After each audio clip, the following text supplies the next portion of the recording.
UFC 300. Where's the Hawaiian, the Jawaiian? Oh, he's gone. No, he's still here. No, Did you get roped into more episodes? You know, you are so weak-willed. I was given an offer I just couldn't refuse. I was out and they bring me back. Oh, man, this guy's so weak-willed. Nobody even begged for him in the comments. He's still going to stay. I was like, I will give you $1 increase. And he's like, done. What's the minimum wage these days? I'll give you $4 below that. All right, I'm in. The boys got bills to pay, man. Yeah. You're sick. I'm sick as shit. I have not been to the gym. And I actually went today. I stayed at a distance. I was like, it's been like 4 days. Oh, since so I've you been want to talk functional. shit on me that one time I was sick and I touched your mic, but you're going to go to the gym. You're Rudy Gobert touching all the mics. Yeah, but I'm not talking into your mic. Look how close. Hello. Do you see how my mouth is touching my mic? Like, I don't want your mouth. Maybe you could use some immunity. That's how allergy shots work. Yeah, that's true. I do. I usually have a good immune system. I've been sick like 3 times in the last like 6 months. So have I. Which why do we keep getting sick at the same time? I don't know. It's like our periods are sinking. Brandon's on his period. Yeah, I feel like shit. My voice is pretty much gone. I'm like sweating underneath. I'm cold, but I'm sweating. Like, this is all bad. This is maybe the oldest you've ever looked. Yeah, this is. I'm going for that. You're at like the 11 o'clock breakfast at Denny's. Like, yeah. Next week, you come in. I've got this, but with a pipe. The following week, I just have a hat. I just somehow keep getting shorter. Hunched over. Oh, man. Well, at least we have a good card. We have 300. Have you seen the amount of stuff that I've seen of people referencing the movie of 300 on this? Okay, I like that reference. I like the reference. Because I love that movie. I was going to ask if you'd seen it, because I don't know what you kids have seen these days. Like, I don't know. Producer Kamwela, have you seen that movie? It's one of my favorites. It's the only movie you've seen since 2000, huh? Yeah, I've actually watched it twice. You know what's funny? So a lot of people on the interwebs, they like to say that I'm stupid and I'm slow, which is interesting. I don't know what I've ever said or... Look, you're a prick and you're an asshole, but you're not stupid and slow. Yeah, I'm not stupid and slow. Like, I'm quick-witted. They're choosing the wrong adjectives. There's a lot of other things you can say. Big forehead, short, gay, Like, not slow. Keep going. But all right. So actually back then I was obsessed with that movie. I love that movie so tell much. us back then, like, when did that come out? Do you know when? Do you know how old you were when it came out? I was an adult, so everything's in a blur. Hey, Jamie, can you look that up, please? Jamie? Let me see. 300. It's been a while. That was a good one back in the day. Sparta kicking people in the chest. It was 2007. March 9th, 2007. Okay. Yeah, March 9th. So how old were you? I was 11. Jeez. And so I love that movie so much. And so then I actually this is funny. I was in all advanced classes in school. I was in, advanced calculus and I was in honors English and all that stuff. What are you going to say? You going to talk some shit? Just keep on the ones and twos. All right. So I was in an all advanced stuff, but like my move was I would just sleep every day. I was so tired. I would sleep in every class. I would cheat on every test. And then I somehow passed with like really good grades. The only class I ever stayed awake for was history. I loved history. So I watched that movie. I fell in love with the movie so much that I actually went back and like looked at the real history of it all, with the Greeks and the Spartans and, the difference between them and Marathon and Thermopylae and the battles afterwards. I was so obsessed with it. And so actually people don't know this. And this is why, This is why I shaking our shoulders. This is why I wow the ladies. So actually I entered in the poetry contest in 2007 and I wrote it about the Spartans. Your boy took first place in the poetry contest. Oh, man. Hey, Poetry I have a sweet slamming side. it What out. can I say? I have a Whoa. sweet side. You guys are calling him an idiot. You were right about gay, but the idiot thing, man. Listen, come on, man, I'm in guys. touch with my feelings. No, it's funny. I actually wrote, you'd appreciate this as an English teacher. I used to hustle. I used to write essays all the time and then just sell them. You I want like an essay? that. I like that. $25. Man, I want to do that now for some extra side cash. Well, now it's ChatGPT, I know. which is unfortunate because I was ChatGPT before that.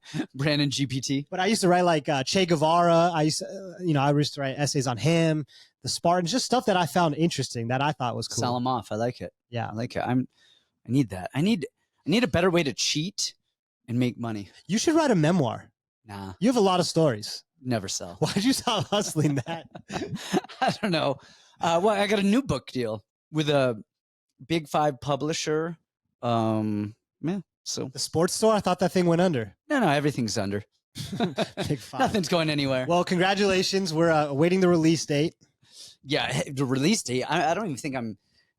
They want it finished, written at February of next year. So it's with St. Martin's Press, and so that'll be fun. So anyway, let's get into. Actually, let's talk about last week's fights, because last week during the show, I was like, "Oh, Melissa Mullins is going to murder this girl," because I've only watched tape on her. You didn't watch, and I think I said it was going to be actually a lot closer. Yeah, I didn't watch tape on her, but then after the pod, I actually went back and watched tape on them.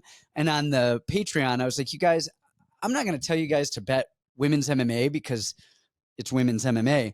But if you're thinking about betting Cornoli, do it." Like, this is. Yeah, I said she's fucking mean, and I said she could probably knock her out, and Melissa she did. Mullins is just slow as shit, man. Watching that back. Bresky did well. I think we were both on Bresky. Everyone else was on Walker. I don't know how anyone was on Walker. Shame on you. Like, that was stupid. I mean, if he was an underdog, okay, maybe we can make a case for it. The size, the grappling, whatever.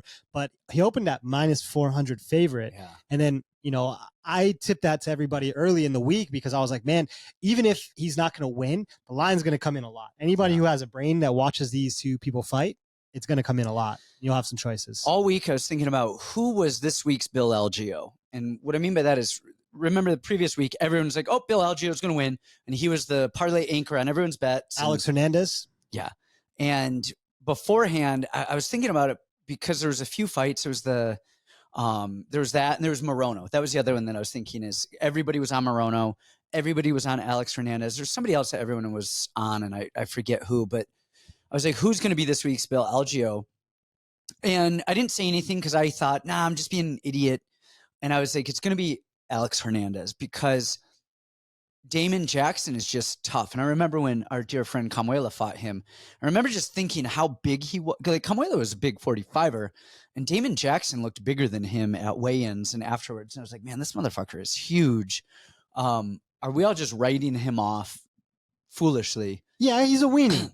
And there was an angle for it, but I think at some point we just were like, hey, his durability is just kind of shot. He looks like such a weenie every fight. Alex's looked better. Cardio. It was the cardio thing that Alex's cardio is not great, but Damon's cardio, he just kind of dies on that cardio hill a bit. What happened in the fight? I didn't get to see it. Dude, I mean, Jackson just kind of pressed him, took him down. Like, wow. It was just, I mean, he kind of just he Jacksoned him, just didn't finish him. And it was just kind of weird. In the third round, Hernandez dropped him. And then instead of like letting him up and beating him up, he jumped on him and grappled him, got reversed. Jackson got back up and won another round. I mean, it's just bad fight IQ all around. But yeah, all in all, I thought it was a really good night of picks. Did okay. I tipped Budka early in the week. And what's funny is just in hindsight. So first of all, that guy Lucrative, I wasn't even talking trash about that guy. I just said, like, I finally understand this like a bit. Do you know who this is or what it's about? I think he's a funny guy. I was actually going to say this on the podcast a few weeks ago, but it wasn't, it was before he went cold. Like, he was still doing well, so it wasn't going to be like a shot at him or anything. Do you ever remember that movie? It was a parody movie. It was a spoof movie.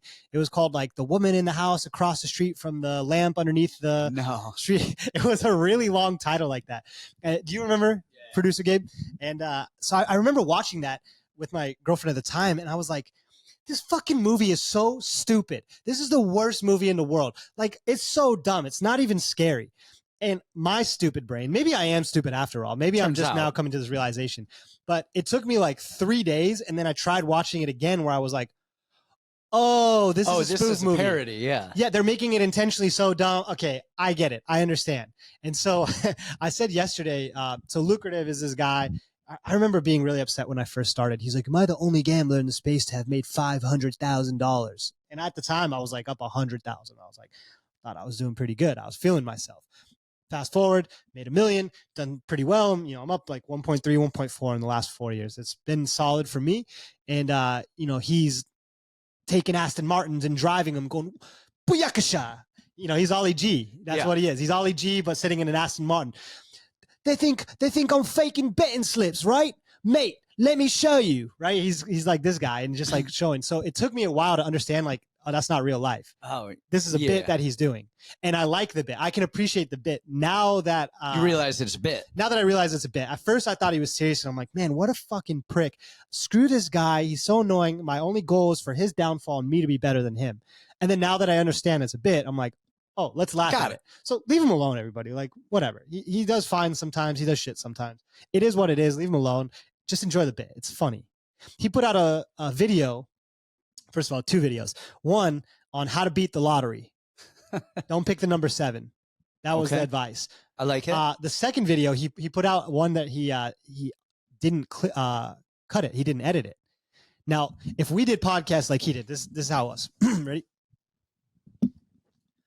Bang! UFC 300. Bobby Green. No, that wasn't right. Bobby Green. Jim Miller. I swear, that's how it was. So I realized awesome. He says one sentence at a time and clips it all together. Love it. Sick. I'm not hating on the guy. He's fine. And his accent's awesome. I love Ollie G. All right. Well, so, hey, UFC 300. Bang. All right. Well, let's go. Before we get going today, we've got a new sponsor. Oh, God. Who now? And how come I'm not getting any royalties from this shit? Turns out I'm rich and I'm buying a new house off of all of our sponsors. Did no one realize did anyone look up the address that I gave out last week? Oh, man, I hope so. Do you know what it was? So. No, what was it? It was Highlighters Gentlemen's Club. Oh, jeez. And my girlfriend was sitting here in the corner, and I'm like, please don't look it up. Please don't look it up. We've got fightchalk.com, you guys. All of the odds, compare all the odds that you want from all of the books in one place. Get all of the tape study in one place. And get all the pros picks in one place. This sounds like it's been done before. Not all in one place. And Fight Chalk puts it all together. All of the picks, you don't even have to watch this video. Just go to Fight Chalk. And then all of our picks will be there along with everybody else's on a chart before you place your bets. I need to start getting approval on this stuff. Why do we get sponsored by Fight Chalk? This is like a direct competitor rival to Fight Numbers, which is already tanking. And now we got Fight Chalk. Fight Chalk, really? That's the name? Fight Chalk? That's where it goes. All right. Fightchalk.com. Check it out. Are they going to pay us for tattoos? Oh, always. Oh. Everyone always covers all of our tattoos. You know that. Look at how many tattoos I've never paid for. All right. Let's get this thing started. Do we have any other sponsors? Producer, are you bringing us anything? Nothing. He brings nothing to the table. What the hell you actually do? I don't even know. Turns out Enzo's back there hitting the numbers. All right, let's get this going. You want to keep some timestamps for us? We kind of screwed that up last time. And I have a feeling a lot of people are going to want to skip this intro. Now, people love gossip. Oh, man. All right. Are you up on the rap beef? The rap beef? Yeah. No. You don't know Kendrick and J. Cole and Drake are all beefing? No. I have no idea why any of them are beefing. There's not a real reason. One's like, it's like South Park. Did you ever watch South Park? Yeah. I respect you, bro. I respect you too, bro. Yeah. I respect you, bro. That's how it is. This is what it's about. J. Cole was like, I really respect you. Your albums are pretty solid. One a little less than the other. And I'm sorry. I remember, like, can't we go back to the rap beefs where people are getting shot? Like, that's East Coast, West Coast. I like the in-between, like Kanye and 50. Ah, man, let's, like, you show up in the wrong hood and everyone dies. I grew up in the 90s where we actually killed people. There's like a lot of like local rappers and stuff. You'll see them like post on Twitter. Like I seen this one. It happened in real time. This was like maybe 2 years ago. The dude posted like, gang, gang, come get me. I dare you. And 2 hours later, he was on the news, got gang, shot. Gang, come someone got him. Gang, gang, got. Someone got. Oh, man, let's get into UFC 300. It's not funny, guys. Before we get into the whole show, is there any fight on here that's your favorite? What are you hoping for at the most? Dude, I don't know why I'm so fixated on this Marina fight with Andrade. Really? I just love this fight. Okay. Do you love the fight or the train wreck that is Jéssica Andrade at this point in life? No, I don't know. I love when like Brazilians have such a sense of pride. They fight for their country always. But then when it's against someone else for their country, they're like, listen, there can only be one. Okay. I don't know if there's, there is Diego Lopes and Sodiq Yusuff. That fight I want to see for nothing more than curiosity. That's, I think, and it's low key. It's probably the lowest key matchup on this card. That's the one that everything else I'm just very excited about to watch. But that one I actually want to see how it plays out. Yeah. Well, Let's go. There's a lot of talking in theory on this card. A lot. A lot of aura. A lot of theory. Kick it off for us. Deiveson, Figueiredo, and Cody Garbrandt. This one, it's funny when this matchup was announced, everyone goes, "Rest in peace, Cody. You're done. It's over with. Your chin is figment of imagination." And now all I'm seeing is, oh, betting Cody, betting Cody, betting Cody, betting Cody. I get it. Like there is, it's a wide line, I believe, but Cody has never really followed a game plan, I think. He is just extremely talented. He can box really well. He moves well. There's zero game planning. There's zero setting up shots into the next shot. There's just action, reaction with Cody, it seems like at all times. And so for him to beat Figueiredo, seems like he's going to have to put a pace on him. He's going to have to throw a lot of strikes, put a lot of volume in his face. And I just feel like every time he's going to try to do that, he's putting himself in the line of fire. And Figueiredo is good at not getting hit. He's very elusive and he's a great counterpuncher. So if Cody's going to step into the pocket and keep throwing volume at him, I see Figueiredo moving, countering, landing the way bigger shots. Honestly, Font hurt Cody with every single punch that he landed. If Cody tries to do a grappling game plan, good luck. He's never shown to like hold anybody down. And Figueiredo, I got to grapple with him, is like a freak of nature. Even if I'm technically better than him, he just is like you always said, a Ferrari. He just gets up and says, whatever you think you can do, I'm just more athletic and way better, so I'm just going to do that. It's hard for me to see Cody winning. Now, is the line wide just based on skill and talent, size, experience? Yes, agree. At any point in time, Cody could be winning this entire fight and then just go to sleep. And I think his ego will take over. And Figueiredo at 35, I think, is a lot better than 25. He had a good gas tank for how he fought at 125. Now you get, like, guys, when I tell you, I was around him for, I think, one of the Moreno fights for the weight cut. I've never seen some shit like that in my entire life. What that man had to put himself through, his body through to make 125, like, horrible. Horrible. So I think this 10 pounds on him is very good for him. He's not a small flyweight. He's not a small bantamweight either. As long as he doesn't do stupid stuff, and even if he does, honestly, I don't even know if that will get him in trouble. I think I like Figgy here. All right. Yeah, Figgy is huge. I mean, he's massive. And we're talking about a guy who's never been knocked out against a guy who's been knocked out a lot. And the thing with Figueiredo is he actually has really good footwork. His footwork is, he angles off, and you said, I think he's very, it's funny though, because he's very hittable when he's in his stance and people blitz him. But then when he gets on his bike and he's actually trying to move really well, he moves really well. It's almost like he kind of forgets to do the stuff that he's supposed to do. It's kind of like we talked about with takedowns. When you're trying to kill somebody, you just forget takedowns exist. And he's the same way. He's like, how can I kill this guy? And then it's like, oh shit, I got. Yeah. So, I mean, he moves well. He's got the calf kicks. He has the range. Look at Cody against, who did he fight 2 fights ago? Trevin Jones. He wrestled him again and again because he didn't really want to be standing with a giant like him. And, you know, he took him down, but he's not really, you said it, he can't hold people down really well. And does he want to wrestle Figueiredo? I think if he shoots once, Figueiredo's grabbing his neck. Yeah. So Figueiredo's got a phenomenal guillotine. And even if he doesn't get it, if he latches that on once really tight, does that now stop Garbrandt? It just scares him enough. Yeah, does it scare him enough? And then if you look at ways to win, I think Figueiredo has a lot of ways to win. He can knock him out. He can submit him. He can win a decision. Whereas Cody, what are his paths to I mean, is it a KO? Let's look at who he's KOing. In 2016, he KO'd Mizugaki, Thomas Almeida before that, Augusto Mendez before that. Then he lost to TJ twice, Pedro Munoz, all knockouts.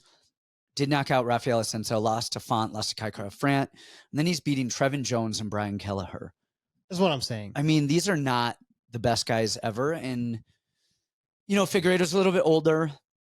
And I think he just has so many more ways to win. And I could absolutely see Cody pulling this off. Like, it's not out of the realm of question. But if you look at all of the variables together, I like Figueiredo here. I don't like the price, but I like Figueiredo to win. Yeah. All right. Who's up next? Who is up next? We got Jim Miller at plus 150 versus Bobby Green minus 180.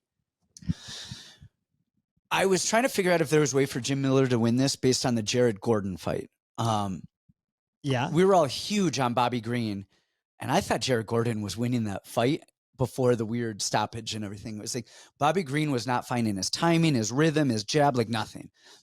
And they said it in the commentary that Jared Gordon talked about in the fighter meeting about wanting to pull Bobby Green into him and wanting to counter Bobby Green, because where Bobby Green is really good is getting people to swing on him and miss, and then he counters. It's kind of actually what we saw Cody Garbrandt do to Dominic Cruz, where he Dominic Cruz, and Dominic didn't know how to react to that. Garbrandt sat back and we saw him ole him quite a bit. And we saw that with the Jared Gordon fight and the Bobby Green fight. But Jim Miller doesn't do that. Jim Miller, he is in your face, and he's a lot of like, he will catch and go quite a bit, high guard. He defends pretty well, but he's in your face swinging. And I think that's a really bad game plan against Bobby Green unless you're going to grab him, unless you're going to try to take him to the ground. But we haven't seen Jim Miller try to really offensively wrestle people in quite a while. So Jim Miller going out there trying to swing on Bobby Green, who, forget about speed, forget about even technique, just his rhythm and his timing is going to be really hard, because Jim Miller is not a fast guy and he doesn't have great rhythm. He's just a tough son of a bitch who won't die. I like Bobby Green in a counter fighting, making Jim Miller come and miss quite a bit. And Bobby Green is just countering, finding the mark again and again and again. Now, how does 4 knockouts in the last 6 fights factor into this? With Bobby Green? Yeah. I don't think it matters. Really? Yeah. And here's why. Because first of all, Jim's a lot smaller than like a Jalin Turner. Okay. And Jim Miller is knocking out people as they're death gassing. He's knocking out Ghost Pepper. He's knocking out Mota after he's just swinging for the fences. Like, Bobby Green isn't that guy to go die on his shield. He will draw you in and make you swing and try to outclass you, but he's not going in there swinging toe to toe in your face. And he did with Jalin and then got knocked out 4 times in one fight. I think he had to do that with Jalin because of the range. Because of the range, He had to jump in there. He had to go in that fire. I don't see Jim Miller. I mean, Jim Miller's, I don't know. I mean, his best opponent he fought recently was Alex Hernandez, who toyed with him. Not toyed with him, but come on, but, be respectful. No, but beat him pretty handedly. And I think Hernandez is a very good fighter at the bottom part of the. I just think like it's a midway fighter. I think the Dober fight was everything, because Bobby was picking Dober apart, and then Dober landed, and that was it. Southpaw, just like Jim Miller. Jim Miller has found this new thing where he loves to rush in, and he does it smartly though. He throws a lot of leg kicks. It's like controlled aggression. Like he finally has found his groove where, like, okay, I understand where to strike. So I think this fight's going to look almost exactly like the Dober fight. It's going to look, Bobby's picking him apart, looking really, really good until he just isn't. Somebody said something and I thought it was interesting. Him and Jalin are both on this card, returning at the exact same time. Yeah. Jalin just killed him. And they're returning on the exact same card, which is tough. I think, I mean, honestly, Miller at plus money, literally only for that factor, is where I'm going to go with that. Okay. Because I think Bobby will win the entire fight until he doesn't. And look at the only 2 wins that he's had. It was Grant Dawson, a 1-punch jab knockout fluke, crazy thing. And then Tony Ferguson in a fight that he was probably losing, right? He was losing a little bit to Tony. I don't, these days of Bobby being so clean and so good, that's fine, but you usually need a chin to kind of back that up also. And I think that's escaped him. I mean, if he didn't submit Tony, maybe he's lost, 5 out of his last 6. That's crazy. You actually bring up the leg kicks. I forgot about that. Miller has really, really good low kicks, and he did that really well against Benito Lopez. He really beat his legs up. Or Gabriel Benitez. Yes, not Benito Lopez. Gabriel Benitez. And that was actually really nice. He beat him up quite a bit. I think stylistically it's going to be a really hard fight for Miller, because I don't think he has the speed to catch Bobby as much as he is going to need to. I think he's a good game planner, and I think he's going to figure it out. So I got Miller on this one. Okay. All right, next up, Jéssica Andrade at -135 versus Marina Rodriguez plus 114. Go. Your favorite fight? God, I'm so pumped for this fight. I think Marina is mean and nasty. And someone was like, no, she's not. Yes, she is. She's mean and nasty. How she beats up these girls, what she did to Waterson. She puts these combos together. So this fight, actually, pre-tape, I was like, man, I think that Andrade is just going to maul her. I was like, why are these odds so close? I actually texted somebody and I said, hey, you know, this line's a pick 'em, right? And Andrade, like, former champion, huge grappling advantage, which I think I still would agree with. But looking back on it, right? Andrade has like one takedown in her last like 7 fights. The only fight that she's ever like taken someone down and had top control was against Chukagan. And it was 2 minutes and then she got back up and it was different, right? Marina has been held down by John Jaroba and Mackenzie a little bit. John Jaroba and Mackenzie are 2 excellent jiu-jitsu girls. That's like their whole thing. Andrade is so short and stubby and compact. It's just not her game. I don't think that she can control Marina like those girls do. Now, I need one of Marina's coaches to say, get up, like actually try to get up. But in the Waterson fight, she did show like, hey, I need to get up. And she did. And she worked the hip escape and got up. Honestly, I think this is a striking affair. And so we have the power and the aggression of Andrade versus the speed, the timing, the volume of Marina. Man, I don't think that Andrade is going to be able to catch her. I think a girl like Lemos is a really good boxer. Like Lemos legitimately is very, very good hands. She caught Marina. And even maybe that could have been an early stoppage. I don't know. It was close. Andrade isn't Lemos. She might have more power and more stopping power, but I don't think she's got the technique, the speed, anything that Lemos has. And so I think that Marina's going to pick her apart. I think she could chin Andrade. I think she's meaner than Andrade. I think she's willing to fight more than Andrade, where Andrade spars but hits hard. I like Marina at plus money here. See, I'm on the opposite side, but pre-tape, I was like, oh, Marina's just going to pick her apart. Really? Yeah, pre-tape, I was like, oh, she's going to pick her apart, her range, or this or that. Man, she knocked out Amanda Ribas. Everything is decision. She is, I mean, she punches from mount on Michelle Waterson, but she killed her before that though. Yeah, she just has such little power in her strikes and she has really good range, but man, I mean, she's so frail and just so skinny. Come on. And I love her technique, but man, like, get this girl on some steroids and put her in a squat rack. Like, she's so thin. And Andrade, the physicality of it, and honestly, I think Andrade, if Marina had better knees and was just kneeing the shit out of people from Brazil, great. But she kind of is a 1 and 2 type of fighter. And Andrade loves that body shot rolling in underneath. Just a good body shot. Ripping, rolling underneath those 1s and 2s, ripping it, coming over the top with those hooks. I just think the physicality of Andrade is going to be too much for Marina, who I think if she stays outside, if Andrade was going to stay outside and try to box her and have a technical affair, I think she wins. I think Marina wins 10 out of 10 times.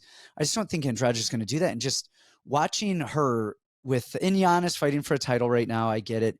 But man, like, she is hitting her, and I swear, like, she's just firing off BB guns over here. I mean, the pigeons aren't dying from those bullets. So death by a million cuts. You've heard that phrase. I got Andrade here just by physicality alone. Well, why don't you bet it then? All right. What do we have next? Sorry, really quick. That article came up. Your good old pal James Krause. Oh, what was the article? Resurfaced. This is how stupid MMA, Twitter, and gambling love is. It. I love dumb shit. You guys are retarded. It was like James Krause goes, "I'm in $5 million of debt, and I don't lose a minute of sleep about it."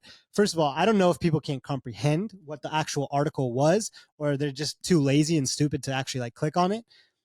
He has a $5 million real estate portfolio, you idiots. Oh, so he has loans.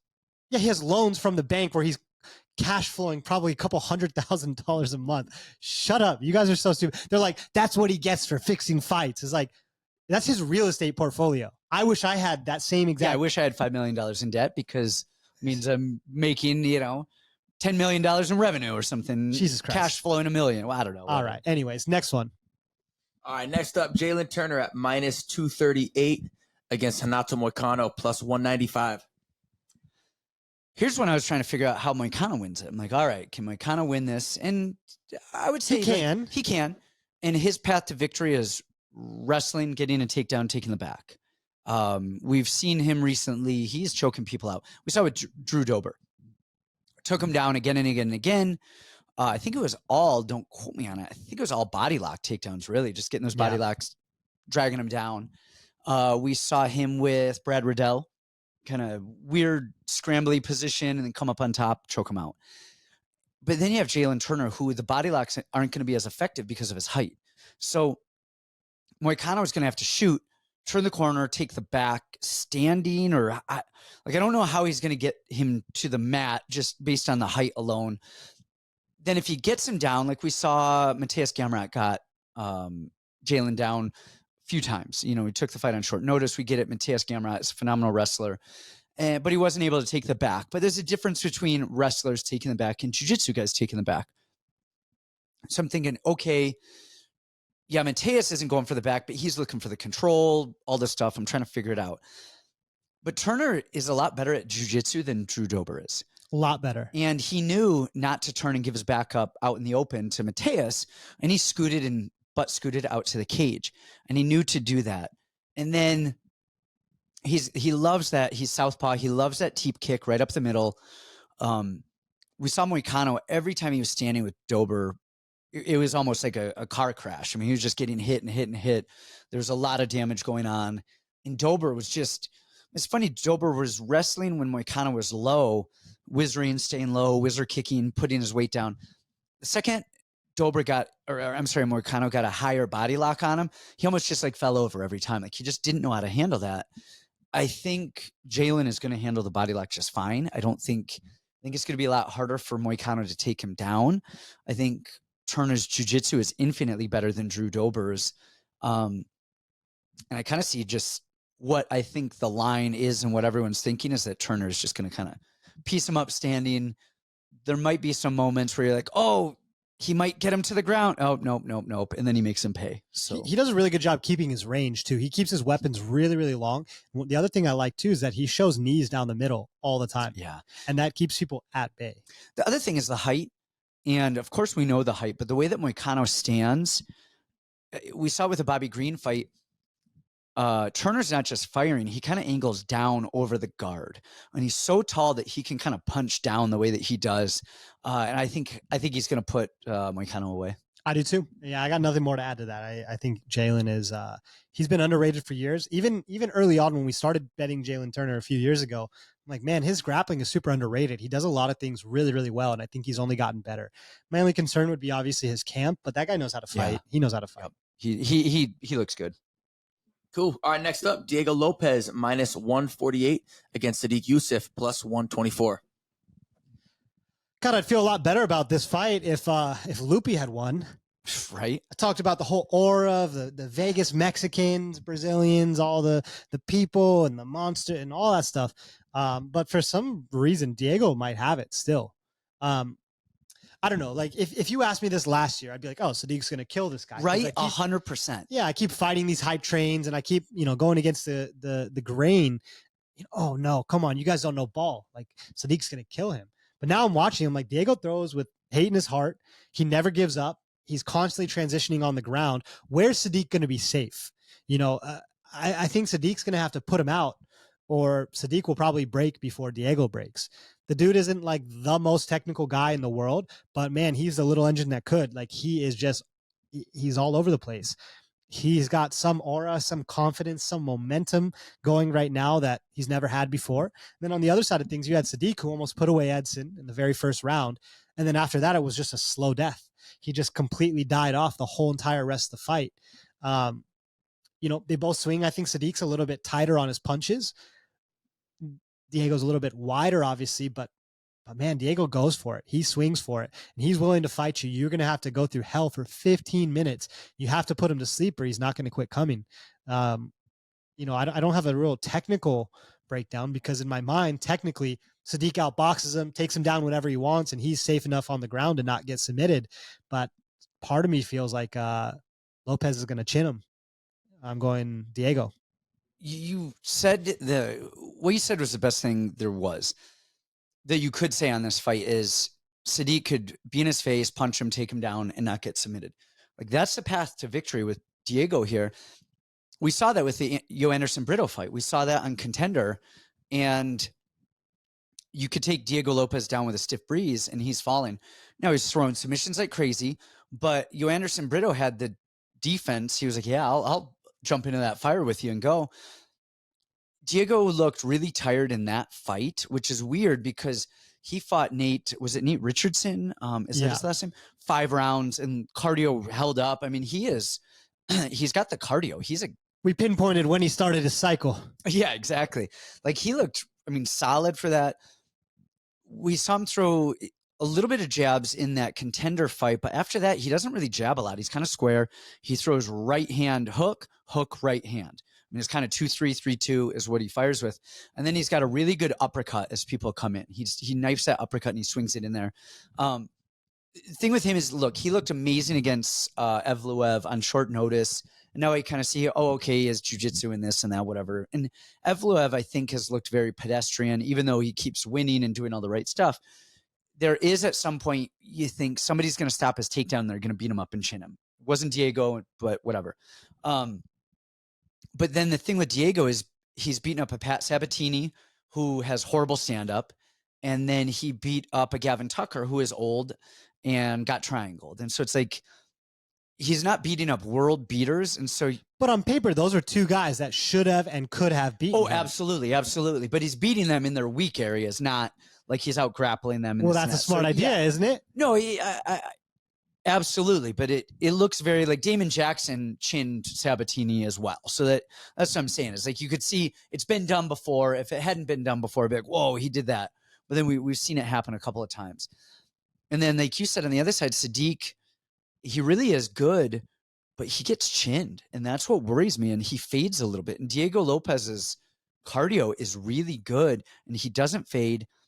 I always think Sodiq is playing around. Whenever he gets chinned, it's so weird. He like masks it like, I'm just messing with you, like a Kutalava type thing. Like, just kidding. But then he's actually tired and he's actually hurt. Like everything in my head says Sodiq is just going to do all of the right stuff and avoid the craziness. And he's just more technical and he wins this fight. And I can't help think that Diego Lopes wins this fight by just aura. Yeah. By aura and not dying. He's just fighting to the end.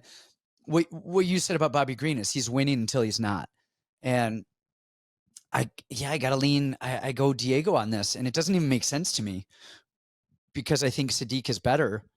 Not everywhere, but is the better MMA fighter. Honestly, the margins are close enough. I think this fight's going to be a lot about hustle. Yeah, no, I think you're right. Now we'll see how Sodiq looks after going balls out in that first 5 minutes with Barbosa and then taking his time and, kind of managing his load a little bit. I'm sad to say it, but not because I have anything against Diego. I like Sodiq and it just seems like I do. I don't call. like immigrants. All right. Diego Lopes, folks. All right, next up, Holly Holm plus 340 versus Kayla Harrison at minus 440. I didn't watch tape on this. You know that. It's actually the only fight I didn't watch tape on because there were so many good fights to watch for tape. And I was sick all weekend. It was all I could do to get through any tape at all. And this was the one fight that I was like, I do not want to watch that. That said, I've seen a lot of Kayla Harrison tape. I've seen all the Holly Holm tape. Julia Budd was going to fight Kayla Harrison so she had a contract for a show money and a win money. And it was a good amount. And then they offered her the Kayla Harrison fight. And she's like, yeah, of course, I'm in, blah, blah, blah. Then they sent her the contract and it was, let's see, a quarter. Yeah, so you said it was a fourth of what it should have been. No show, no win, just a quarter flat. She's like, what's up with the contract? Where is this? And they're like, take it or leave it. She's like, no. And they gave it to, who was it, Aspen Ladd? Yeah. So anyway, yeah. Kayla's throwing like inside low kicks and just touching and just trying to just find that clinch, find that shot. Holly has such good footwork in movement.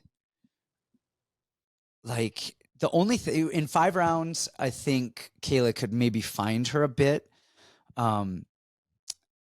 Kayla's beating up like I think the second tier girls. Larissa Pacheco would probably knock Holly Holm's block off. Yes, stylistically, yes, but that's a different fight. But she's also 58 pounds heavier. They're That's a fighting good at point, too. 135. I forgot about that. Now. So I think the weight cut, Holly is used to the UFC. Like, look, Kayla Harrison has fought in the PFL, which has 82 people in the crowd. All right, that's total. That's including all the other fighters, the cornermen, the commentators. Like, she's fighting on one of the biggest UFC cards ever. Like the adrenaline, the weight cut, all of it. I'm going Holly Holm via boring key-op, 1-2 left high kick and run for 15 minutes. I guess in hindsight, knowing everything I know now, maybe this is not as bad. But the Holly Holm Miesha Tate fight, when Miesha got her down that one round and Holly was like, whoa, what do I do now? She looked like, I've never seen somebody at that level look so completely helpless off their back. That was really concerning.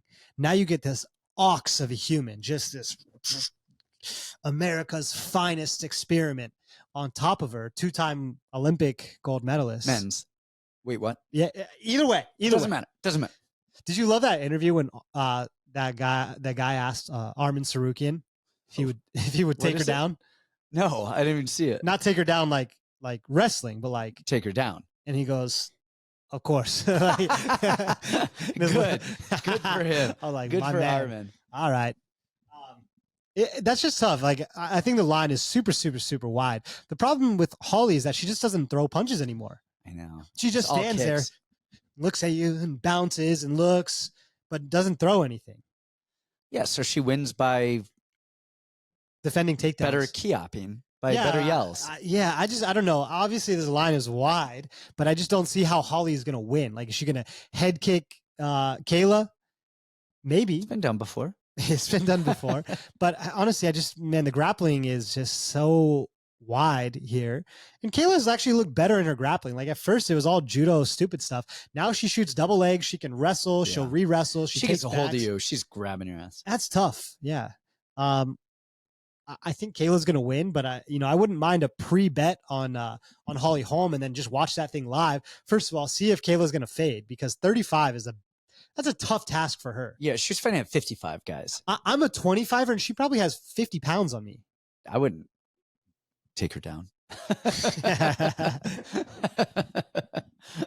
All right, there you have it, guys. I think that sums it up. All right, next we have Calvin Kattar plus 142 versus Aljamain Sterling at minus 170. Here's another theory one I'm curious about. Give me your thoughts on this one. I like this fight. I want to see it. Okay, I'm sure you're going to go Aljo on this one. I can't understand it. Aljo has just looked like he's to me right now, and he could very well win this fight, but to me right now, he's the highest level like drifter I've ever seen. He's in every single different promotion and every grappling thing, losing in half of them or going really close with like random black belts at small gyms. He got knocked out in the O'Malley fight. He looked pathetic in some of the Yan fights. His whole thing is, all right, I'm going to take you down and get your back. Even against Henry. Henry was 3 years off the couch, and he kind of out-volumed him, but still probably lost that fight. He's just winning on the most narrow margins possible in every sporting event. He could have a hot dog eating contest tomorrow, and he gets the tip of the weenie down his throat at the very last second where the other guy's just finishing the bun. You know what I'm saying? It's like, now he's moving up to a wait, what? That was the best analogy I've ever heard in my life. I'll be here all week. Oh, man. I get it. Like, he's a strong grappler, and from everything I've heard in the training room, his grappling is sick. Like, he takes you down, he can wrestle, takes your back, and he's got great jiu-jitsu. But Kattar knows that. Like, Kattar's a good game planner. Now, he hasn't fought a lot of grapplers that are going to try to do it. Coming off a year and a half with the ACL. Yeah, fine. But you've said this a lot. Kattar is like, actually, both these guys, they're the biggest people for the weight class that you've ever seen. Yes, but I was actually referencing Font when I talked about Kattar, but I'll throw Aljo in there too. Oh yeah, I mean Aljo can't make weight anymore. No, I know. But Kattar, you said, is huge too. Massive. Dude's huge. He's got big old hands. He's got a great jab. He sees everything right in front of him. Like the game plan is super, super simple to me. I don't think that even if Aljo tries to volume him, I think that Kattar's punches are so much bigger and stronger and optically and cardio wise. Like it's weird that we just went from, wow, Aljo has the worst cardio in the world because of the first Jan fight to like, man, this guy is the EPO poster child. I just think on a bigger, heavier body, that's going to be really tough on a guy who's as smart as Kattar is. I get the layoff. I get the age. I get the potential grappling upside, but Kattar's becoming a huge underdog here. Man, that's tough for me. I could be totally wrong on this one. I hope that I am, but I like Calvin Kattar here. I'll be the one to tell you who I like in fights. Tell me. I know you like Aljo here. I don't like Aljo here. Because he's black? Of course. Why would you say that? Sorry. Jeez. Try and pull me into your nonsense. Oh, I'm trying to get some of that sponsorship money when you get the label over you. No, I don't. You said it. He's all over the place, competing, doing all these things. He doesn't really have a coach anymore. He's kind of at every Vegas gym. Yeah, he's just training, and I think he's training himself. And the one thing about the New England cartel guys is they have a coach and they game plan well and they know what they're doing. And then it's about execution. Who knows this and that, whatever. But he's training under Tyson. You know his boxing is going to be good. Oh, you know it. Tyson here in America or in Saudi Arabia's gym or where? I mean, Aljo's all over the place. He's fighting Peter Yan where he's jumping on his back and just hanging out there for and Jan's round also round. Tiny. You said he's smaller than me. Jan is small. He's probably 5'4". He just beat Henry, who's 5'3" and a half, 5'4". I don't know. I mean, he's beating these really small guys. It was actually, I was rewatching the Sean O'Malley fight with him the other day, and he was so tentative going in. Now, Sean is fast and he's twitchy. Good feints. Yes, good feints and all that. But I would have expected Aljo to kind of really press the wrestling and try to get in there. And he had a hard time figuring out when he wanted to go. And that's Kattar. I mean, Kattar has really good footwork. He moves well. He's a smart guy. He's got a good jab. His boxing is great. He mixes stuff up. I assume his jiu-jitsu is going to be good enough to defend and get back up a couple of times. I like Kattar here, and I like him a lot. Okay, I'm glad we're in agreement on that. Yeah, that's all right. Next, we have Jiří Procházka plus 102 versus Aleksandar Rakić minus 122. Jiří, first of all, he's coming off his first fight after a title loss. So we could just stop it right there. They all lose after you fight for a title and you lose. They all lose the next fight. It's like 90%, something like that. It's insane. Come on. Somebody pull up the stats on that. Fine, 89%. I'm exaggerating a little bit. But Jiří, he's so good in the chaos. He moves so weird. He bounds around like a deer on cocaine, frolicking, just moving left and boom, sniping back punches. Moves one way, comes back. He just does so much stuff so awkwardly, and it lands, and I love it, and it's great, and he's fast, and he's athletic. Love it. Rakić on the other side does so much. Really, I mean, he's right low kick and wrestling. Like that's him right there. So, I mean, his hands are fine. He does, but that right low kick, him and Jan Blachowicz. Yeah. They were going at it with those kicks. We saw Jiří didn't check a single kick from Pereira, and that was really bothering him. So I think Rakić throwing those low kicks is really going to mess with him quite a bit. As long as he doesn't get mixed up in the chaos, I think Rakić wins this. I think when he does start swinging and throwing, his chin's a little bit wide. He's a little bit clunky in there. But honestly, I love the way that he wrestles a single leg. He'll shoot and he brings that single leg high, treetops it, comes down. Yeah, I like Rakić here. I think Jiří does a lot of stuff well, but I think there's too many holes. And I think Rakić just doing less and finding that single leg. I think he's just going to big brother him a little bit. And look at the level of competition that Jiří has fought. they don't really hold up. So he fought Glover, and I mean that's good, but Glover's old, and we know that, and he's durable and all that stuff, and he was battling Father Time. But I mean, he beat Dominic Reyes, which at the time was a big deal, and then that kind of has not held up as the best win after that. And then he beat Volkan Ozdemir, who's fine, He's and tough solid and good, but he's nothing amazing. And Ozdemir actually beat Rakić, and I think stylistically, I think Rakić. So he's 14-3. He lost that Yan fight, which, who knows how that was going to play out afterwards? Because I mean, Yan was landing a lot of those good low kicks. Rakić had that round where he snatched that single lift, dumped him. And you get Rakić on top of you, and he stays there pretty well. He has really good top control. We saw it with Anthony Smith. That's Anthony Smith. It is. That's what I was going to say. But I think Rakić is just good. I think he does everything well as long as he doesn't get caught up in too much chaos. I think that, me a year ago, you asked me this question. I'm saying, put the house on Rakić easily. I was a big Jiří hater and a big Rakić guy. And now that I'm watching this, I went back and watched, and I'm like, man, Jiří just does everything horribly, everything wrong. His hands are down. His chin is up. He doesn't defend takedowns. He doesn't check kicks. He doesn't throw anything conventionally. Like, he just kind of does everything wrong, but always finds a way to win. And I think that Rakić has to have a fight that's very clean. Even in the fight with Jan, he was going low volume against a guy that was going low volume. They just kind of were agreeing, like, all right, your turn. All right, my turn. And trading back and forth, where Jan took leg kicks from the hardest leg kicker on planet Earth and kept charging him. And even had moments where you're like, oh shit, like he might catch him right here. He's charging, pushing the pace, causing chaos, finding weird, uppercuts and moving his head and doing things really, really crazy. I think that Rakic's time out of the cage is going to be an issue, dealing with the cyclone that is Jiří. He gets taken down easily, but he always finds a way back up. He'll roll, do a roll over his shoulders and then grab a hand, and he'll find his way up. He always does. He's crafty and weird and annoying. And then once your arms are heavy, now he starts putting a pace on you. And I think that weird, unorthodox, I don't know where the next strike is coming from. I don't know what he's doing, and nothing I can do is going to hurt this guy. I think that's going to mess with Rakić mentally. I've been the biggest Jiří hater. I've bet against him in every single fight he's had in the UFC.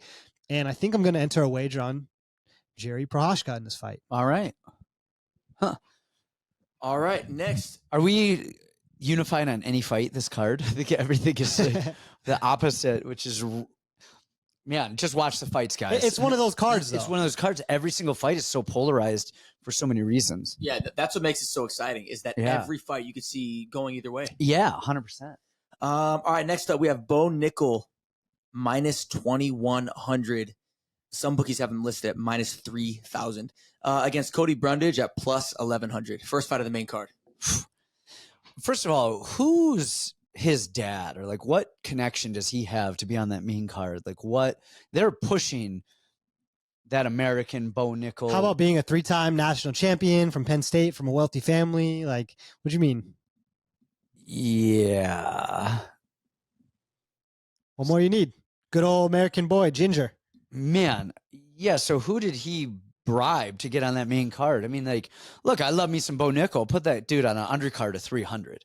Like, every single person below him on this card is more deserving than him on this card to be where he's at. So, I mean, I think they're trying to create a star out of him.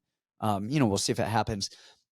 I think the line is correct on this. Like, I think, Brundage goes out there, fakes a shot, swings for the fences, trying to get that one punch KO early. And then Bo finds his way on top. And my only thing here is, does he beat him or submit him? Yeah, it's like Kayla Harrison in PFL is like the question every time. Like, how is she going to win? Not does she win, it's how is she going to win? So maybe you play Bo Nickal inside the distance, because Cody Brundage is really known to, kind of quit and panic a bit. I just don't know if it's a TKO. I think it's probably a submission, but just getting punched on the ground wouldn't surprise me. I think he's probably going to get hurt, get punched, and then turn and give up a submission. But All right. Well, I'm going to go Cody Brundage here, and here's why. No, Okay. I'm just kidding. I'm just kidding. Like, whoa. No, I'm just kidding. All right. Let's go next one. Yeah, I mean, that's not even a fight to talk about. Yeah. so. Yeah. Bo Nickal. All right, next one. For me, this has been the toughest one to pick.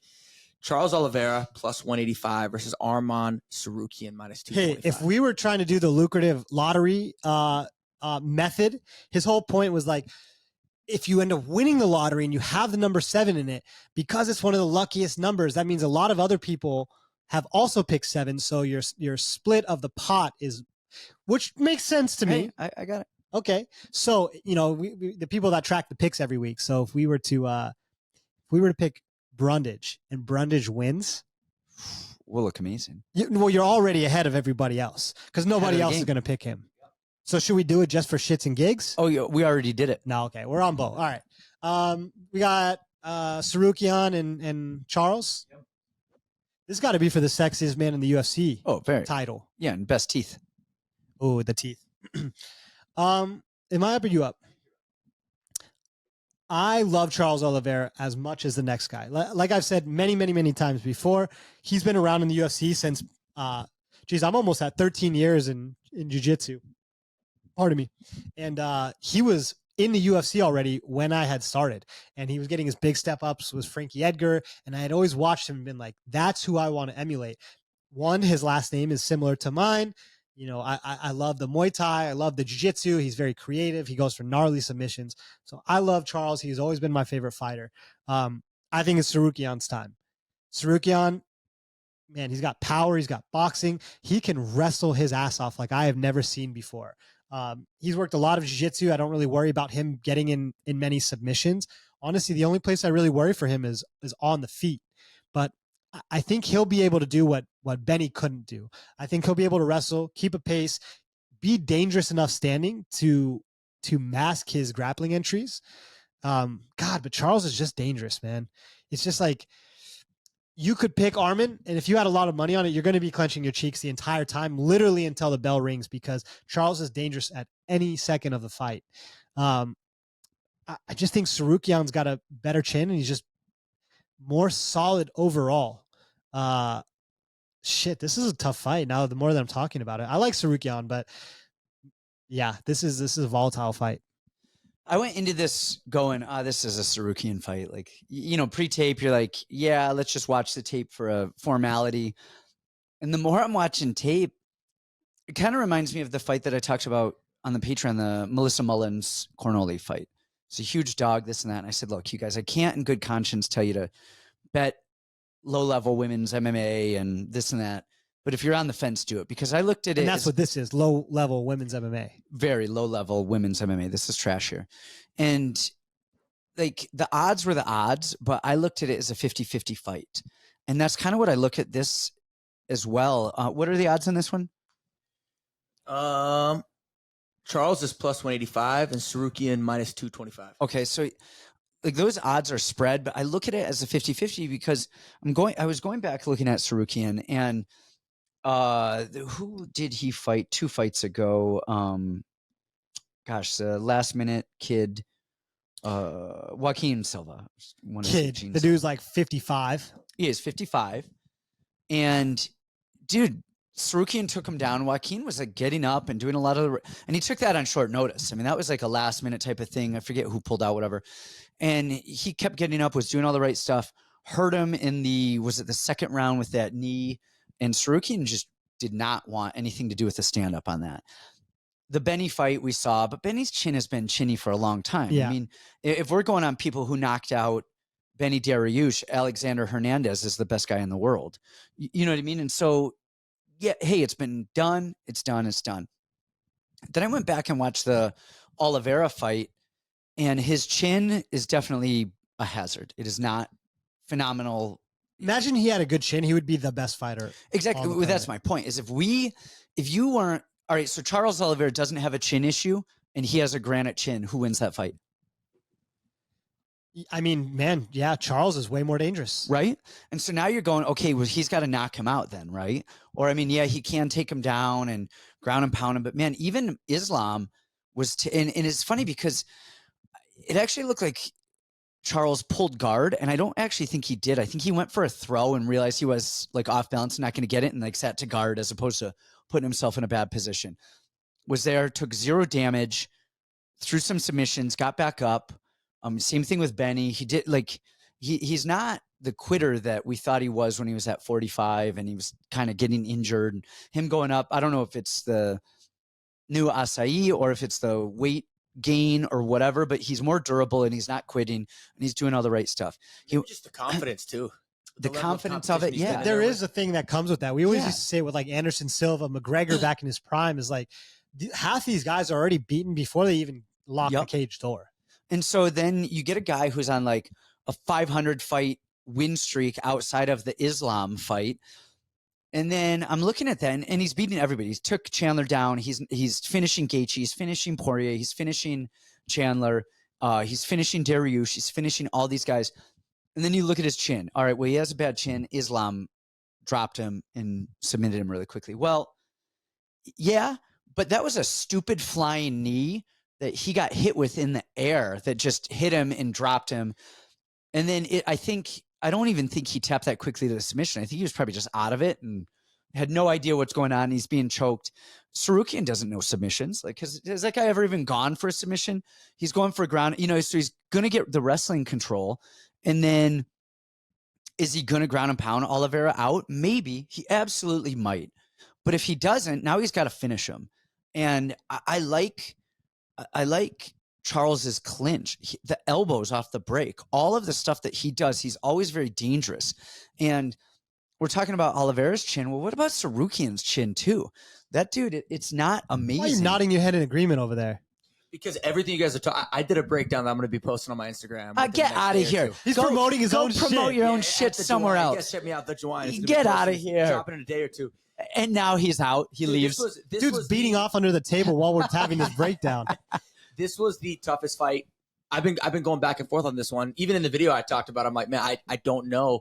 I locked in Arman, but I might switch my pick and post a little clip as I'm editing the video and switch to Charles.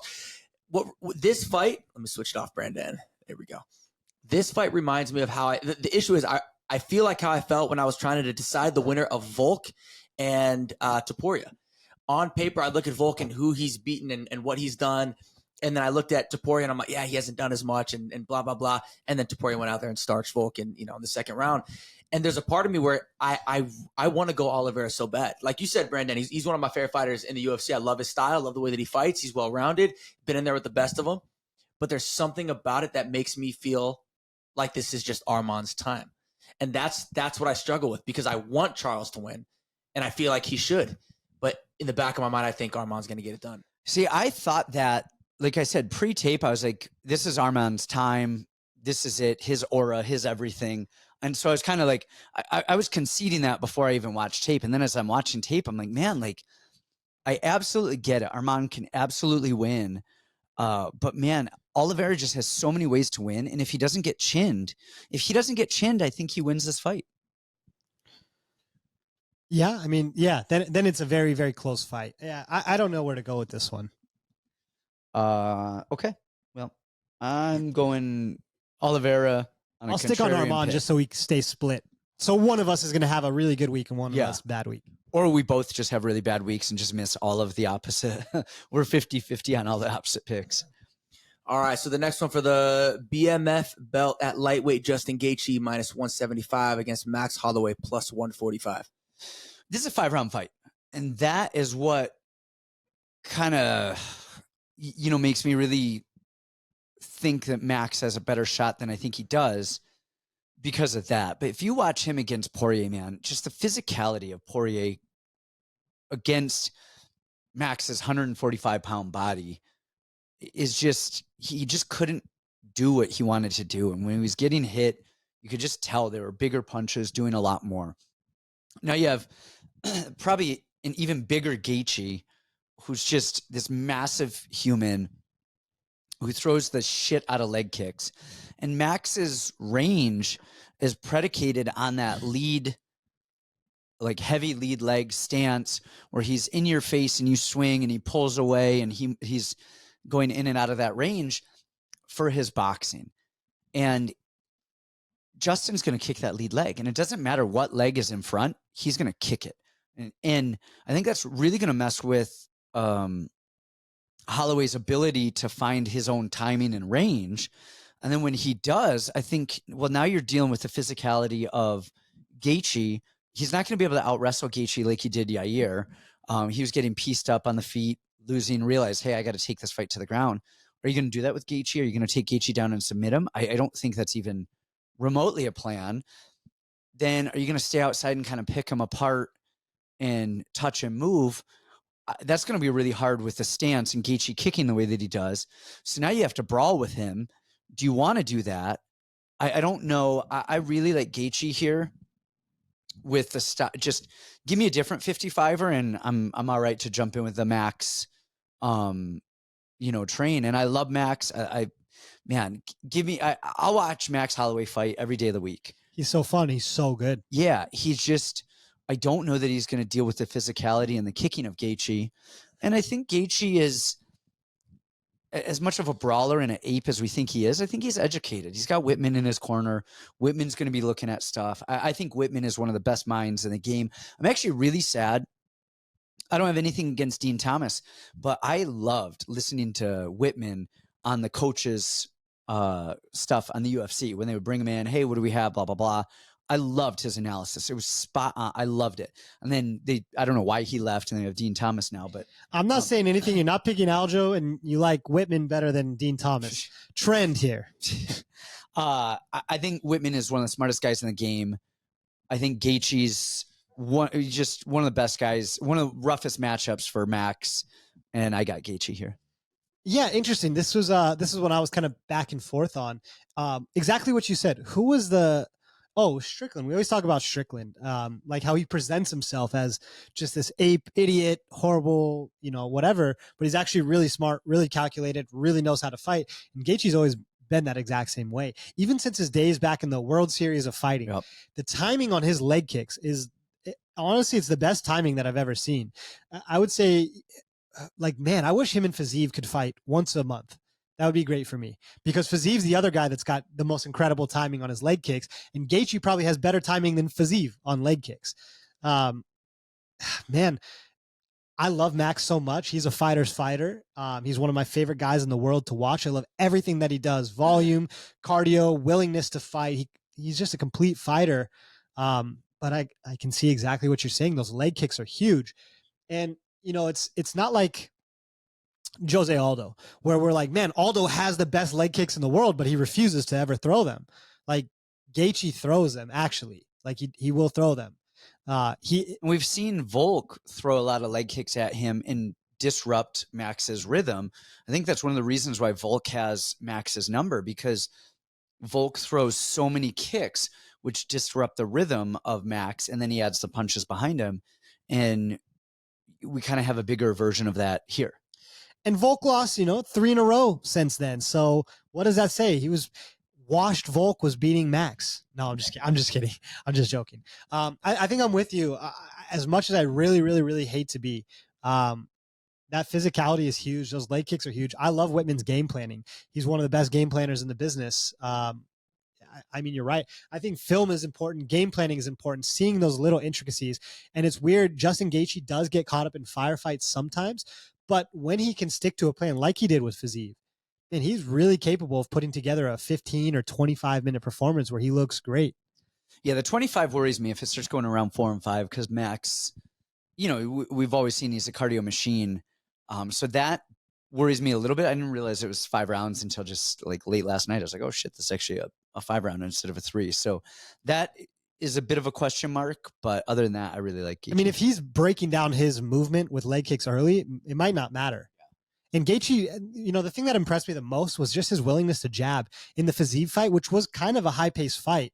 Took a lot of body shots in that fight, and he just sticking on the jab and beat him with a jab was amazing to me. All right.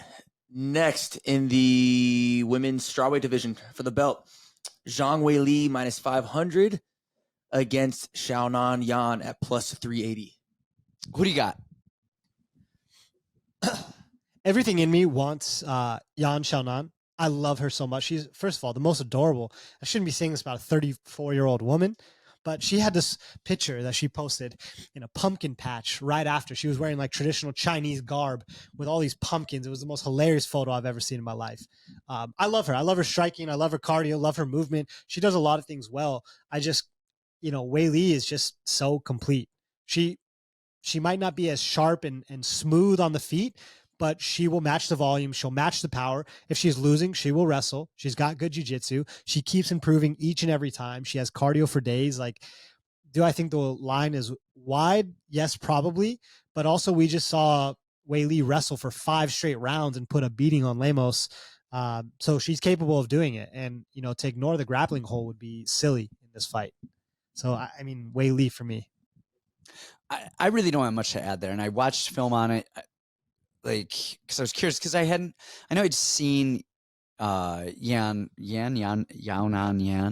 fight before, but I was like, let me just watch. I'm watching this, and I'm like, I think you hit every point. The only thing is, I don't think the line is wide. Like, I mean, I think she should be like -800 here. Like, I really like Weili here, stylistically, like you said, the grappling edge and the physicality and the ground and pound, and even not only the wrestling edge, but the jiu-jitsu edge as well. When she gets on top and starts, really putting a beating on, does Yan give up her neck? Does she get submitted? I mean, I really like Weili here. One of the most disappointing things to me that I saw, actually today, right before the podcast, I've been sick, so I just finally got to some of the film today. I watched Mackenzie versus Yan for the first time today.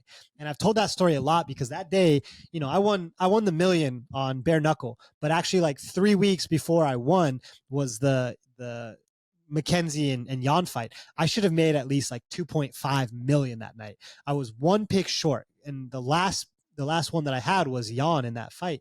And I talked about it a lot is because I was watching a lot of sparring footage of Mackenzie. She would just end up on her back and getting beat up, and she couldn't sweep. She couldn't do anything. She just laid there. But then in that fight, Mackenzie would pull guard every time and still work her way up to the top. So like it's hard for me not to see if they get close, which they will, because Weili will shoot at some point, that she's not going to just out scramble her, dominate her on the top. Like, every time someone got on top of her, they're beating her ass. And it's unfortunate because I think she's a great fighter. I really love her. But yeah, I mean, Weili's the complete package. Yeah, she really is. All right, main event time. Let's go. You gonna do a promo? Yeah, what kind of promo do we want? Are we giving away jackets? Yeah, do you want to give away a jacket? You should give away a jacket. I'll give away a jacket. I'll give away the Demopoulos jacket. What are we giving away a jacket for? Like, what do these guys got to do? A UFC cornerman jacket worn in the corner of a UFC? Pissed on? I don't know. What do these guys got to do? I don't know. Producer Gabe, you're in charge of our promos. What should they do? Yeah, what should they do? Whatever you guys want them to do is what I think they should do. All right, you guys, all right, you guys, post something in the comments of what you should do to get your jacket, and I'm happy to send one of you a jacket. It's got to be one of those stupid contests. You have to follow Santino DeFranco, Brandon Olivas, and MMA Breakdowns and Bets on Instagram. And you must shit. Nope. No, not the Jawaian. I left that part out on purpose. Do not. If you follow the Jawaian, you must unfollow him, and you're automatically. Yeah, we will check to see that you are unfollowing him, but following us three. Tag 3 friends in the comments and share our beautiful post that the Jawaian is actually going to make for us onto your story. Tag 3 friends on the comments. You do that, and we'll select one random person to get a jacket. It will be my choice, so don't. If I look back in my DMs and I seen you talking shit to me before, you're not winning. It's not random. All right. In the main event for the light heavyweight title, Alex Pereira -125 versus Jamahal Hill at +105. It's funny we bullied him back onto the show, and now we're going to bully him back off the show. He's going to sit us down. How do we get rid of this guy? Hey guys, this is my last show. How do we get him back? We have a break next week, so this is technically my 2-week notice. Hey, guys, go to fightchalk.com before the breakdown and bet. Right? Go to fightchalk.com and we'll give you a jacket. Just send us your IP address. Yeah. All right, you guys, we got Alex Pereira and Jamahal Hill main event. I'm a little upset about this main event, not for anything other Because than Jamahal Hill's in it? Third time? we thought 300 was like creeping to be like the best card ever. And it star-studded, all of these fights, all of this stuff. Conor McGregor's coming back to fight Michael Chandler on the return. And then Conor's like, kidding, I'm not going to come back. And they're like, oh, crap. And they searched for a few different main events for this, and this is what they settled. And it's not a bad main event at all. And Alex was just traveling the world fucking. And they called him like, hey, you want to fight? He's like, shit, I got to come back from Ecuador? Yeah. I've got like 9 women in my hotel room right now. This is what you want me to do right now? So here's the main event. Here's another one that I was like, man. While Jamahal was making TikToks. Dude, I somehow, like, maybe he's posting those on Instagram as well. I find myself, if you guys have not seen Jamahal Hill's Instagram or TikTok, just go and don't have anything to do. I will be watching these and I will watch the whole fucking TikTok, and they're the dumbest, most random, different walkouts. Person, and I'll sit there and watch I'll watch the whole video, and it starts repeating like, it like puts me in a trance. Can I give everybody just a quick hint? Yeah, go for it. Okay. So this has been tried and tested. Right, I'm about it on the bare knuckle level. And, bare knuckle is not a long shot from the UFC. Honestly, half the UFC fighters are lucky bare knuckle doesn't cross over. They'd be in some trouble. All right. Anyways, the number one thing when capping bare knuckle, you just look at, both fighters' social media, as usual. Everybody does this. If either one of them has a TikTok, the percentage, you were saying like 90% after the title shot. It is 98%. Any fighter with a TikTok loses every single time. Now, does that include Mike Perry doing the dances? Or is he the 2%? Instagram Reels, it's completely different. Oh, okay. That's like for grown-ups. Okay, got it. Come on, have some respect. Sorry, I'm old. First of all, fuck China. Boo, TikTok. So this is one of those fights where I was on Jamahal Hill ahead of time because I'm watching Pereira, and Jiří is hitting him with these 1-2s, fast stuff right down the middle. He's hittable. I mean, Pereira is... He's never pretended not to be. We said that's his entire style. Come hit me, and then I'll check hook you on your way out. You said it before. He's built out of dinosaur bones. The guy is not overly fast. He has a great rhythm. He moves well. His distance is good. He does all this stuff well. He's not fast, and he is hittable. So I'm like, man, Jamahal Hill is going to snipe some punches right down the pipe, and that's that. I'm watching Jamahal Hill yesterday, and first of all, in his last fight, gosh, who was his last? Was that Glover? When his stance, he's so far back in that stance. It was so weird. I'm like, how are you even going to get forward to do anything? And he was a southpaw in that fight. And I think he's normally an orthodox fighter. We saw that in the Thiago Santos fight where he was orthodox pretty much the whole time. And I get it. Thiago's a scary guy. So going in on him, you kind of want to keep your distance a bit. But on that, and then on the Glover fight, he's just sitting so far back, and his chin is almost like up, and he's really athletic. He actually has good cardio for like the pace that he kind of fights at, especially being because he's skinny fat. He is skinny fat. He really should be a 170 pounder. Yeah, he should. And then so you see him, he's very athletic. He moves well. He's fast. He hits hard. And then I don't know if he has good cardio or if he just stays calm and relaxed, because half the time it's just about staying calm. Takedown defense is pretty good. I mean, we saw that he floats well. He's athletic in his balance and stuff. The thing is when he starts swinging, there's so many. He kind of reminds me of Jiří. He moves around well. He's very athletic. He's very fast. There's just so many holes in his technical abilities and striking. When he starts firing, that chin is up and he gets wide, and he's just so hittable in there. And I think his athleticism gets him out of the way of a lot of stuff. But I don't know. I mean, Pereira, the low kick, of course we know the low kick is coming.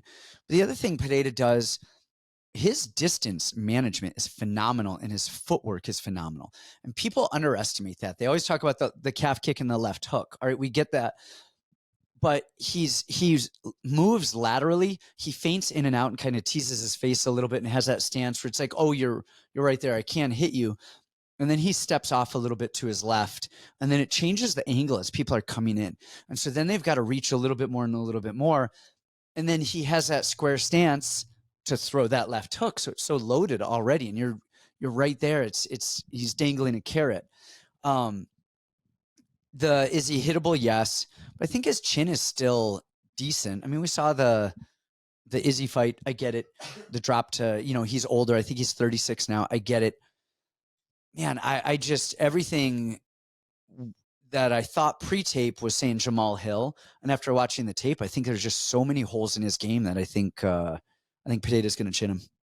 I could never fathom, again, a year ago, you would have asked me, I could never fathom this dude from Michigan with like zero training that fights like he's scrapping in the hood is going to beat a glory champion kickboxer. Never could I fathom that. And Jamahal has gone really far for the tools that have been around him and afforded him and done really, really, really well. Man, you've kind of talked me into and out of a couple picks today. First was the Max Holloway with Gaethje, and I'm like, actually, yeah, you're kind of right. And then this one, I was expecting to go, man, and maybe I still will. That's how close this card is. I just like everything. One. It's like you could see it 100% on any side. I think this fight is also kind of betting on aura, kind of like the Diego Lopes fight. You're like, yeah, but Jamahal just has the aura. He's younger, he's faster, he's more dynamic, which all of that is true. If this is just, judging technique, you're right. Alex is light years above Jamahal. The problem that I'm seeing is, in the first MMA Izzy fight, Alex got rocked, almost deaded, lucky to get out of the round. And then the second one does get deaded. Even in the Jiří fight, he was landing so hard, and then a couple times he got cracked. And I had a lot of money on Alex. And I'm going, oh shit. Like at any point this could be done. And Jamahal is just a little bit more aggressive and a little bit more willing to like throw hard at him. And the problem is, I think that Alex has to fight a perfect fight for 5 rounds, and Jamahal just needs a perfect punch, 1. And I think that could be it for Alex. Alex is training with Polyana Vienna, which is cute and it's fun and it's adorable. But being real, like I don't train with my girl if I'm getting ready for a fight. I'm sparring with other men. I'm not shooting videos and stuff for social media. Like I get he's got all the time in the world, but like he should be, hey, I've got this working with Glover. I'm doing all this stuff. Hold on, because I want to interrupt you. And I want to interrupt you because you're on the fence and you're kind of going. So I want to add give me something. Information. Let's see where Jamahal Hill. He beat Glover, which great win. Old Glover, but good win. Old Glover, but Glover was old when Glover was young.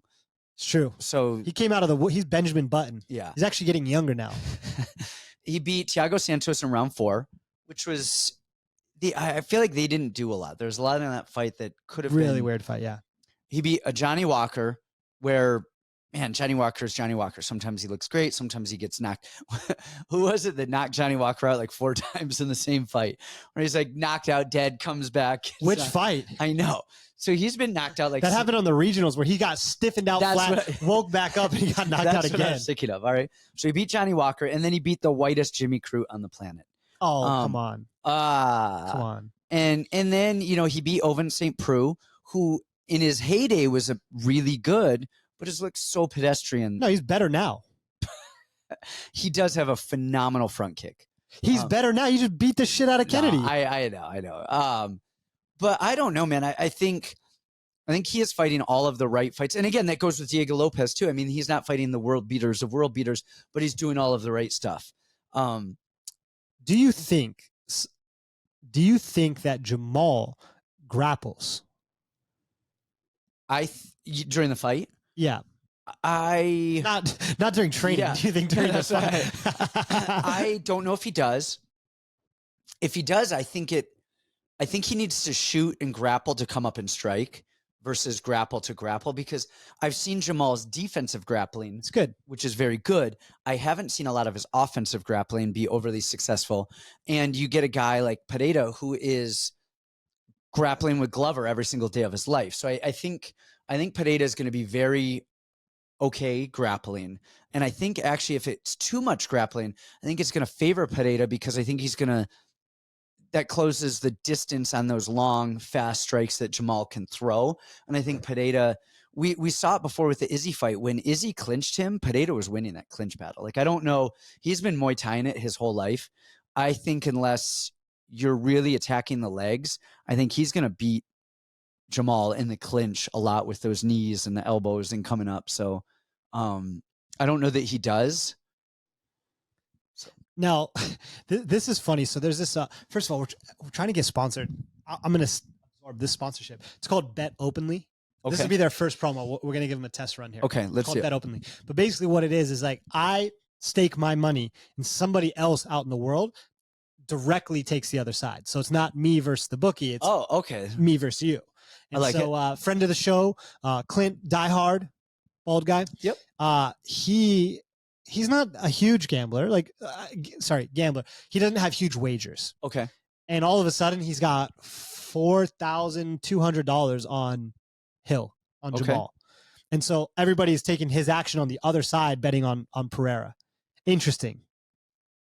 Okay. I mean, that's it. Okay. You're just going from nothing to like, okay, now I'm betting $4,000 on one fight. It's Glad the biggest we did wager this. of his life. I like it. So Bet Openly, come at us. Oh, should we get it? Yeah. Come sponsor us. Yeah, you kind of forgot about the rest of it. Yeah, no, that's all I your own had. train of thought. I thought you were going to be like, dang, that's crazy. All right. So with that new information about the strength of All schedule, right, I'm does that going change Alex anything? Pereira. Okay. I think he's just cool. I think he's an awesome champion. He's fun. Everybody loves that guy. That guy could do. What's funny is that guy can do nothing, and everyone goes crazy. Yeah. They show him at a baseball game. You just sit here like this, He just sits there. and everybody goes nuts. Yeah. He doesn't do anything. It's awesome. I love And it. Jamal's He doesn't crying have a to people on TikTok. Twitter. Yeah. He doesn't have a TikTok. Hey, how funny would it be? So there's a few fighters that like respond to everybody on social media. And I really think this is an issue. It's like a big thing. Like Jamahal Hill, have you seen him? No. Someone will be like, Jamahal, I love your fight. I'm super down with you, bro. You'd be like, really? You're preying on my downfall? That's what you want to say to me, bitch? Fuck you. Like he doesn't Really? understand no context. Really? He'll take everything as bad as possible. So how funny would it be if this fight week, just a gang of people who have huge wagers on Alex Pereira just all DM him, blow him up. Every single post, they're like, hey, bro, you're looking a little chubby. So Brandon is going to be spending the next 4 days DMing Jamahal Hill. Making a bunch of Making burner accounts. Hey, Jamahal. No, Shit tattoos, bro. free UFC jacket for anyone who DMs Jamahal Hill. Anyone who gets the best reaction from Jamahal Hill gets a UFC jacket. We just found the contest. All right, you guys, that's all we got. Whatever you're doing this week, keep doing it. Or I'm don't. out. Or don't. Or don't. I'm going back to bed. And with that, good night.